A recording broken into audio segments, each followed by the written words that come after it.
प्यारे बच्चों, स्वागत है आपका आपके अपने परिवार भारतवर्ष क्लासेस में। तो प्यारे बच्चों, इस वीडियो में हम क्लास 8 मैथ का चैप्टर 2 वर्ग और वर्गमूल का सभी एमसीक्यू क्वेश्चंस करेंगे। ठीक है बच्चा, जो कि very very very important question है, उसे हम करेंगे।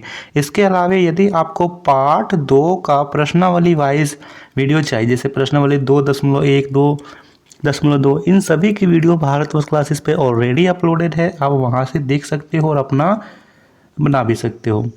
चलिए स्टार्ट करते हैं। तो पहला प्रश्न दिया गया है, निम्नलिखित में कौन एक पूर्ण वर्ग संख्या है।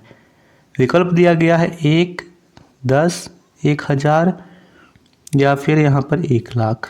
बताइए यहाँ पर सही उत्तर क्या होगा। तो पहले प्रश्न का सही उत्तर ए होगा। देखिए यहाँ पर सही उत्तर ए होगा 1। प्रश्न संख्या 2 पूछा गया है, एक पूर्ण वर्ग संख्या में इकाई के स्थान पर निम्न में से कौन सा अंक हो सकता है। तो देखिए बच्चा, किसी भी पूर्ण वर्ग संख्या के इकाई का अंक में ना तो 2 हो सकता है, ना ही 3 हो सकता है, ना ही 7 हो सकता है। यहाँ पर 6 हो सकता है। सही उत्तर सी होगा 6। तीसरा प्रश्न, एक पूर्ण वर्ग संख्या में इकाई के स्थान पर निम्न में से कौन सा अंक नहीं हो सकता है। तो यहाँ पर अभी हमने देखा 6 हो सकता है, 4 तो हो ही सकता है क्योंकि 2 का वर्ग 4 होता है, 3 का वर्ग 9 होता है, लेकिन 8 नहीं हो सकता है। सही उत्तर सी होगा 8। ठीक है। अगला प्रश्न, निम्नलिखित में से कौन पूर्ण संख्या नहीं है। 121, 289, 6889 या 9408। देखिए 121 तो 11 का होता है, 289 भी होता है और यहाँ पर ये भी होता है, लेकिन डी नहीं होता है। 9408 जो है ये नहीं होता है। क्यों नहीं होता है सर? क्योंकि इसका इकाई का अंक देखें तो 8 है और किसी भी पूर्ण वर्ग जो संख्या होती है उसके इकाई अंक में कभी भी 8 नहीं होता है। यहाँ पे पांचवा प्रश्न है, 324 निम्नलिखित में से किसका वर्ग है। 18, 28, 38 या 108। तो अभी हमने देखा बच्चा 324, आपको संख्याओं का वर्ग याद रखना है। 18 का वर्ग 324 होता है। अगला प्रश्न, किसी संख्या के इकाई का अंक 7 है, उस संख्या का वर्ग इकाई निम्नलिखित में से कौन होगा। तो 7 का वर्ग जो होता है 49 होता है ना। तो इसका इकाई अंक क्या है 9। तो यहाँ पर भी 9 होगा, यानी कि छठे का सही उत्तर सी होगा।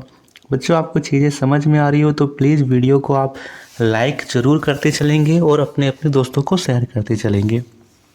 सातवां प्रश्न है, एक वर्गाकार कार्डबोर्ड का क्षेत्रफल 196 वर्ग इकाई है, तो उस कार्ड की प्रत्येक भुजा की लंबाई क्या होगी। देखिए यहाँ पर वर्गाकार, किसी भी वर्गाकार आकृति का क्षेत्रफल होता है भुजा गुने भुजा। तो हमें 196 का यहाँ पे वर्गमूल कर देना है। 196 का आप वर्गमूल करोगे तो यहाँ पर आएगा 14। सही उत्तर होगा 14 इकाई। ऑप्शन डी सही है। प्रथम n विषम संख्याओं का योग होता है। तो प्रथम n विषम संख्याओं का योग n² होता है। वेरी वेरी इंपॉर्टेंट क्वेश्चन है बच्चा, ये क्वेश्चन कई बार आया है। जैसे आपको सामने प्रथम n विषम संख्याएं दे देगी, जैसे दे देगा 3, 5, 7। यहाँ पर आप इसे कैसे करोगे, तो यहाँ पर उसका स्क्वायर कर देना है सीधा। 3 विषम संख्याएं तो इस प्रकार से प्रथम 5 विषम संख्याओं का योग कितना होगा। तो अभी हमने देखा जितने भी n संख्या हैं उसका स्क्वायर कर दीजिए। 5 है तो 5 का स्क्वायर कर दीजिए, 5 का स्क्वायर होता है 25। ऑप्शन बी एकदम सही उत्तर होगा। 10वां प्रश्न, 3 स्क्वायर और 4 स्क्वायर के बीच कितनी प्रकृत संख्याएं होती है। तो यहाँ पर 3 का स्क्वायर आप बोलोगे तो होगा 9 और 4 का स्क्वायर बोलोगे तो होगा 16। ठीक है, अब गिन लीजिए, इसके बीच में देखना है 10, 11, 12, 13, 14, 15 यानी 6 है। तो 10वें का सही उत्तर बी होगा 6। निम्नलिखित में कौन वर्ग संख्या नहीं है, यानी यहाँ पर जो कौन है जिसका वर्ग संभव नहीं है।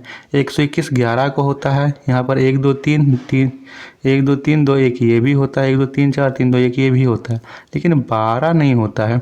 ऑप्शन ए सही होगा।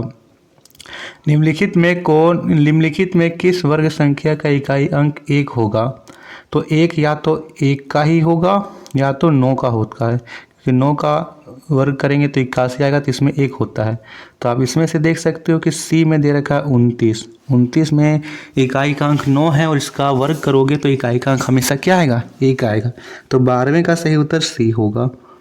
13वां प्रश्न, 1000 के वर्ग में शून्यों की संख्या कितनी होगी?